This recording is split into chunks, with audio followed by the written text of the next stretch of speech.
Pardon the interruption, but I'm Bomani Jones. It's our last PTI together, Pablo. Are you going to miss sitting in Kornheiser's chair? I'm Pablo Torre, and Kornheiser, you mean the guy who used to host this show? Come and take it from me, old man. The funny part is, he thinks you're trying to take his job. Nope. I'm trying to take his job. Both of us are trying to take his job. Well, that's a little mean. You got to do what you got to do sometimes. Dog eat dog universe, even among co-hosts. I'll make the rules, buddy. Hey, welcome to PTI. Mike and Tony are enjoying one last day as sandals together, so I am joined by my great friend and future co-host, Pablo Torre. They clap louder for me. Hey, we begin with the Astros. Dallas Keuchel got lit up by the White Sox last night, giving up 8 runs and 10 hits in 4 innings. Since he returned from the DL, his ERA is 10.50. At the trade deadline, Keuchel was angry the Astros didn't make a move to get better, but the Astros do have the best record in run differential of the American League by far. But Pablo, do the Astros need to move one of their stockpile of prospects to gear up for the postseason? So if you're Astros GM Jeff Luhnow, I get why you want Justin Verlander, and I understand that the Astros are in good shape by all those analytic measures that you sort of mentioned, but they're in a weird place, Bo, because it's not just that they're a really good team, it's that they've locked up their division so handily. And they've kind of locked up the American League fairly handily. So what they're really doing, and I heard the baseball analyst Joe Sheehan point this out, they're not paying for anything really that they can use in the next 2 months. What they're doing is saying really optimistically, we're going to make it to a World Series, and this guy, this ace, this hypothetical Verlander is going to help us. But that's a little optimistic. If you're really analytic, as I know these Astros are, you're also thinking to yourself, well, what if we flame out? Like, what if we only get 1 or 2 starts out of Justin Verlander, and then one of our top prospects, whether it's Tucker or Fisher, are just gone now? That seems like a really high premium to pay because you're good. All right, so here's what the dilemma is, right? If your team is not sure they're going to get in the postseason, you make a move to get a guy like Verlander because you can get in, and then once you get in, anything can happen because baseball's postseason is basically a random championship generator, right? The problem is if you are already in and you're there comfortably, are you going to make a move knowing that the postseason is a random championship generator? Or do you make the decision we're going to bolster ourselves to try to do everything we can to account for the uncertainty that will come? My question is, do they need a starter or do they need bullpen help? Because their bullpen has been what's not that good. And then once you get to the postseason, yeah, you want to have great starters, but we saw this especially like with Kansas City a couple years ago. It doesn't matter how long the dudes pitch as long as you got dudes that can pitch. And if you got a bunch of bullpen arms, throw a starter out there for 4. Bring somebody else in for 2 and a third, and then you roll from there. I think that is part of their strategy. I think Francisco Liriano, who they got at the trade deadline, is going to help in that way. But one of the things that I'm just generally excited to support is the notion of a general manager that is thinking beyond this season, even potentially thinking beyond 2 seasons. We make fun of Danny Ainge, rightfully so, in the NBA because he hoards these prospects and assets and doesn't do anything with them. We've similarly clowned Sam Hinkie, and I'm a trust the process guy. You know that. You are frowning at me because I know that you know that. But one of the things that we have too little of is guys who are the opposite of Billy King when he was running the Nets. Guys who are looking at the long time horizon. Right, but the other side of it is few things are more overrated than baseball prospects, which could turn into anything, good and bad. But as for a baseball dispute of a different kind, umpire Joe West has been suspended 3 games for his comments about Adrian Beltre. When USA Today asked Cowboy Joe to name the biggest complainer in the majors, he named Beltre, saying, quote, "Every pitch you call that's a strike," he says, "whoa, whoa, whoa. I told him, you may be a great ball player, but you're the worst umpire in the league. You stink," end quote.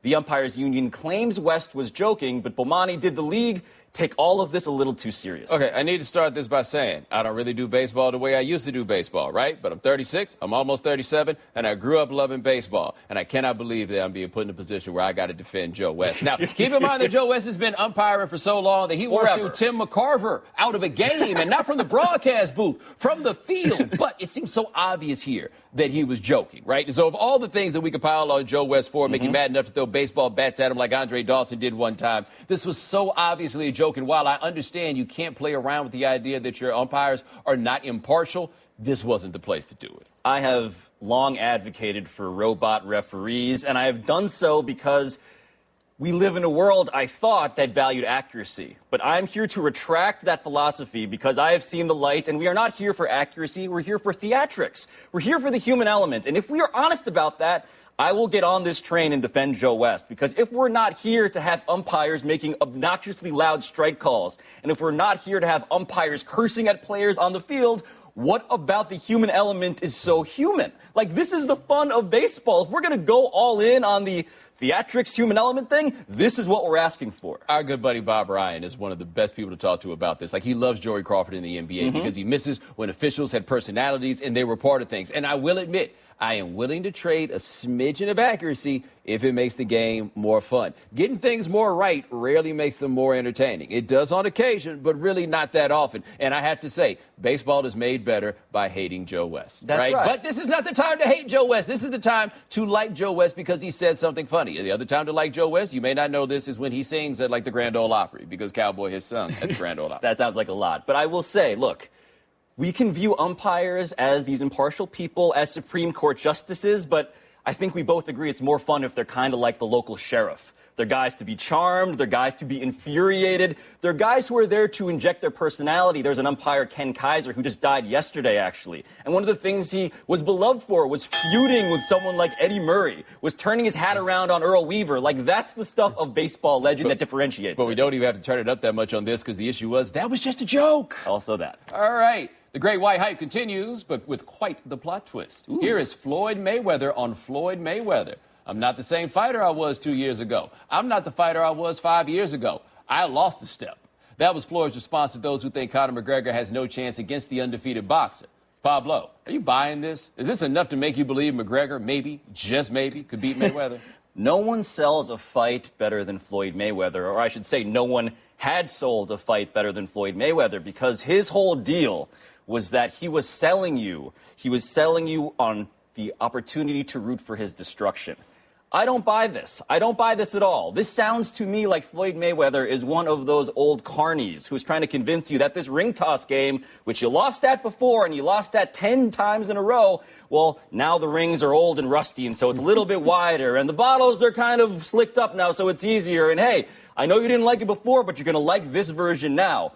I have one rule when it comes to carnies. Do not trust them. And Floyd Mayweather sounds a lot like one. This is the tricky part of this charade that they're pulling now, because now we are at the point where you have to convince people that McGregor actually has a chance. And Malignaggi is not doing a great job of selling this point. So now Floyd has to do it. But Floyd can't do it by selling how good McGregor is. He's not over there. He has to sell, actually, I'm Floyd Mayweather, and I'm humble enough to tell you that I'm actually not that good as a fighter right now. So no, we are not buying this. But did you notice that just in case trying to make this fight compelling in that way did not work, Floyd threw another piece of red meat out there when he said that he is doing this for black people all over the world. Oh. Yes, because they went back to the tried and true, right? And even as we tried to get into a wee bit of analysis or boxing or strategy or anything like that, he threw that out there just in case you needed something else to get you to the fight, because they know damn well was getting people to that fight, and it ain't anything specific or technical about fighting. Yes, he can use any cause he can get. The American flag, I'm sure, will also be prominently featured in this. But it's also fascinating because in his process of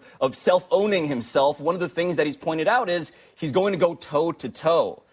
That's never been what Floyd Mayweather's actually good at. So if you actually fear Conor McGregor, why would you possibly do the thing you're least comfortable doing? That just seems like a massive tell. And for a guy who, again, we've talked about this, who became famous at the height of the recession. Why? Because he was taunting everybody. You can't be like this. To hear him say, I'm not as good as I used to be, this is depressing on every level now. Okay, but here's the thing. Here's McGregor's, I think, best chance to win this fight, right? You ever play spades with somebody who doesn't know how to play spades? Like, if you know I'm that person who doesn't know how to play spades. But if you know how to play spades and you play with somebody who does not know how to play spades, they're going to do all kinds of awkward things that you don't know how to play off of, and you don't know how to tell what cards they have because they don't know what to do. That is McGregor's best chance, is to throw out a queen when nobody expects it, and somehow it knocks Floyd Mayweather out. Like, that's the only chance that he has here, and we all know this. We're all in it for the fight party. So, no, I am not buying what they are selling. I am buying that I'll go to somebody's fight party, because I ain't paying for this. I just like the idea that Floyd was somewhere watching this Paulie Malignaggi interview and thinking to himself, all right, it's time to debase myself. This is the only move I have left. But speaking of cruising through competition, in the NBA, it's concerned that the number of teams resting healthy stars in the regular season is a problem. So this week, the league sent a memo announcing an aggressive reduction in the number of back-to-backs and single-game road trips. It's also advising teams to not rest multiple stars on the same night and to not rest them at home. So, Bo, is this effort going to help solve the problem of coaches resting these stars? What is advise? right? Where they say we are going to advise you to not do these things. What is advise? Like what is on the other side of advise if there's not something clearly enumerated that says there's some penalty for doing that, which they'll never be able to do because there's too much gray area in this. This is a start. It's not going to, quote unquote, solve the problem because there's always going to be some coach that decides, you know what, they need even more rest. But it is a start to, I think, help alleviate what that is. And I think that there is a bit of a middle ground. I would also say basketball fans are accustomed to the idea that just because you buy a ticket, you get to see this person. We don't have this standard necessarily across all the sports. In hockey, you'll have goaltenders who do not play every now and then. It's not that much, but every now and then. Baseball, you only get the number one starter every 5 days. You're rolling the dice when you buy tickets all the time. So I think that there's going to be some meeting in the middle that they can do better with this, and the schedule will then, in fact, help. But you're still going to have some days where you're thinking you're getting LeBron and you're not. It helps because rest, I think, is an image problem that is trying to address a scientific problem. The image problem is that people are wildly unsympathetic to the words DNP rest in their box score. They just don't see athletes as people who need anything beyond what we believe that they deserve, which is as little as possible when it comes to rest and relaxation. But the issue really is science, and our colleague Tom Haberstroh has been as good about this topic as anyone in terms of reporting, and it's pretty clear that 82 games is just way too many. I don't know if fans are just uncomfortable with the idea of that number changing, but in terms of the product, there's the concern, right? It's not we're empathetic to these millionaire athletes. It's we just want to see these millionaire athletes in the playoffs when it matters. And I don't think this is going to change that fundamental problem of a coach realizing 82 is too much. In fact, to your point about how do teams get around this, I think we're going to see something interesting. We have seen DNP rest. Now we're going to see DNP toe, DNP foot, DNP neck, whatever it takes. Hold on. Don't have to be transparent about it. It's the NBA.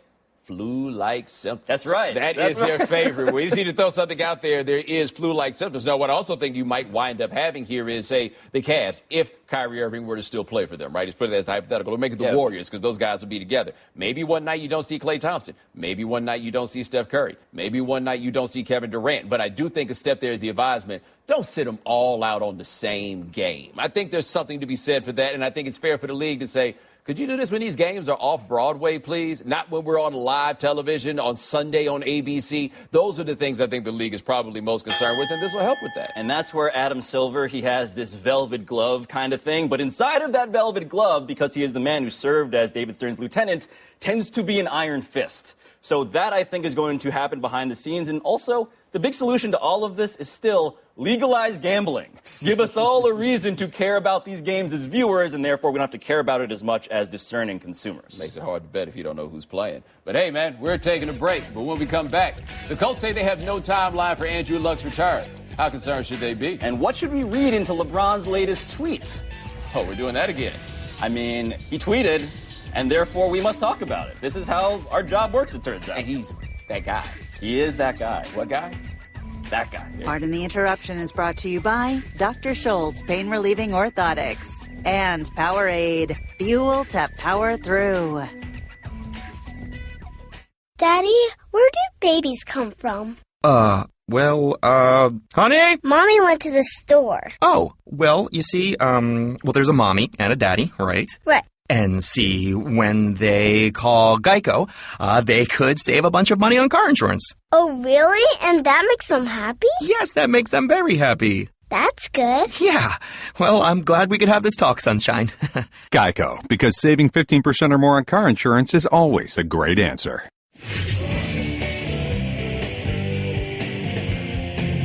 We've got some blanks that need filling on. What's the word? Producer, what you got?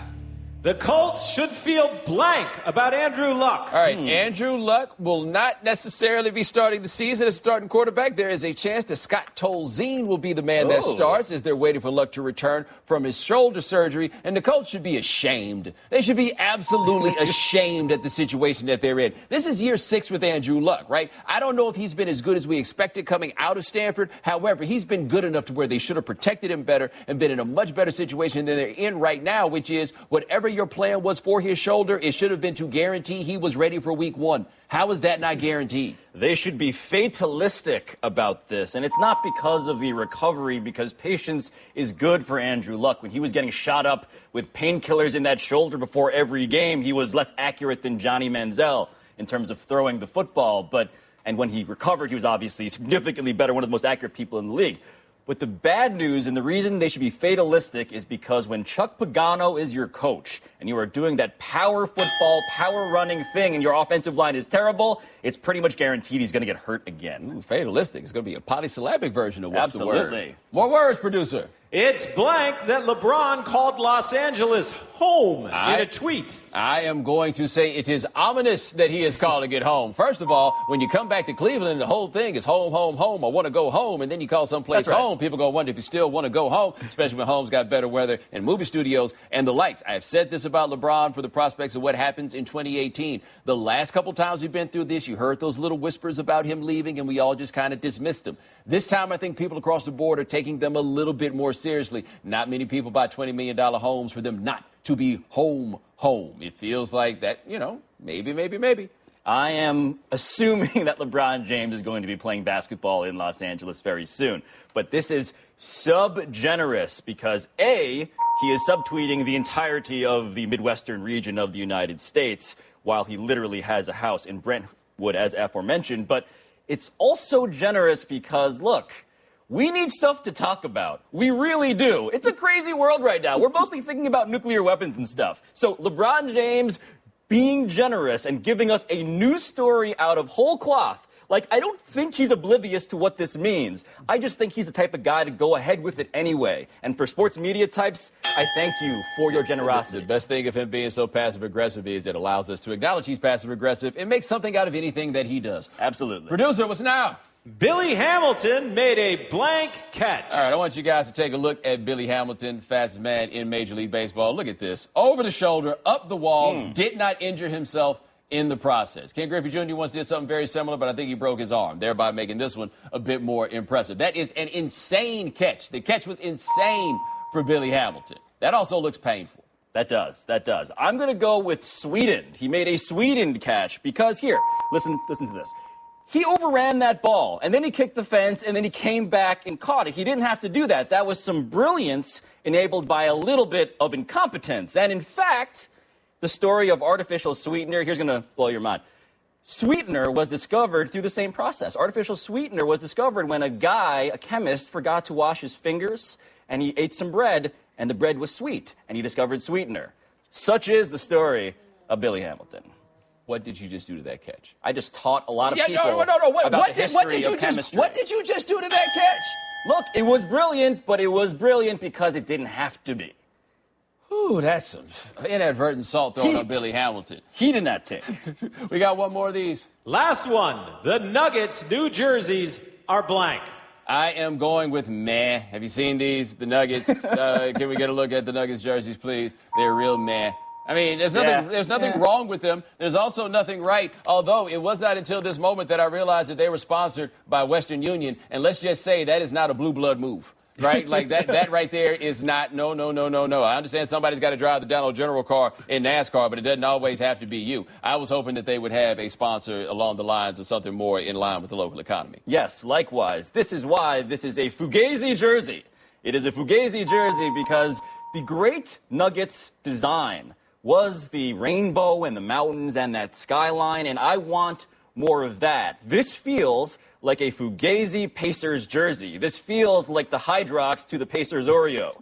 If Hydrox was actually this bad. Hydrox is actually pretty good. But this is a disappointment. And yes, that Western Union thing, it's only a couple of notches above Fit Tea, impossible advertisers that an NBA team might want to embrace. I have to say, I like the light blue. Like, the light blue and gold is a good look. I feel like going to Navy just doesn't work the same way. I feel like they had something going a little bit better than that. They have so much potential with those. Either powder blue or organic green.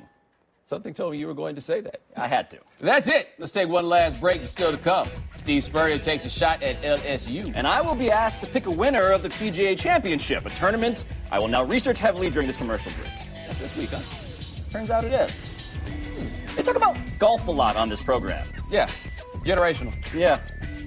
The Interruption is brought to you by Firestone Complete Auto Care. Keep your car running newer, longer. Happy time. Happy birthday to Derek Fisher, who turns 43. Fisher is a 5-time NBA champion who was seen as a coach on the floor type. Then he became the coach. The coach who might be dating your girlfriend, or the coach who might start dating his teammate's former ex. This, not his lackluster record with the Knicks, is why he'll probably never coach in the NBA again. Because the NBA is a lot like high school, kids. 2 favorite Derek Fisher references. 1, the song 30 Hours by Kanye. 2, the fact that Michelle Roberts had a black and white print of him in her office. Who had that made? All right. Happy anniversary to Jesse Owens. 81 years ago, Owens became the first American Olympian to win 4 gold medals. This stands out because Owens did it in the face of Adolf Hitler. But he wasn't welcome at the White House upon his return and eventually ran against horses to make money. Sadly, the man who may have gotten the least from his feet was Owens himself. It is insane that the man who, quote, single-handedly crushed Hitler's myth of Aryan supremacy could not make money later on in life. His quote, of course, you can't eat 4 gold medals. Yikes. Happy trails to Johan Camargo. The Braves rookie shortstop was placed on the 10-day disabled list with a bone bruise on his knee, which he suffered trying not to step on the baseline. You hate to laugh at the dude, but it's hard to avoid the irony of injuring oneself while trying to avoid bad luck. Say something so I won't laugh, Pablo. I got nothing for you because this is the same sport where Jason Giambi is wearing a gold thong for good luck, and this kind of feels a part of that. Didn't see it going in that direction. No errors today. Let's hit to the big finish. Tiger Woods will plead guilty to reckless driving, but will enter a diversion program. Your thoughts? He's avoiding physical prison, which is good. I root for him, but he is imprisoned forever as a meme. The Falcons signed Devonta Freeman for $22 million guaranteed. Is that a big deal? It's kind of a big deal to think about the punishment running backs take, and still $22 million guaranteed is all you get. CeCe Sabathia left last night's game after 3 innings with a knee injury. Big concern for the Yankees? He's struggled his last 3 starts. They're 13-6 with him, but the bigger problem is Aaron Judge hitting sub-200 on fastballs in the second half. Steve Spurrier said, quote, you can have great players and still not win games. You LSU fans know about that. Is that a low blow? I mean, it's not like Les Miles left there because he retired or they gave him a parade on the way out. No, I mean, they fully understand that. Last one, PGA Championship begins tomorrow. Who you got? Got my half-Filipino brother, Jason Day. My There we favorite go. guy who can't stand up in his half-Filipino. We're out of time. My Thanks niece. for watching. I'm Bomani Jones. And I'm Pablo Torre. PTI is off the next 2 days. We're back on Monday with Kornheiser and Wilbon. Or really? Or they be will back? they be back? PTI.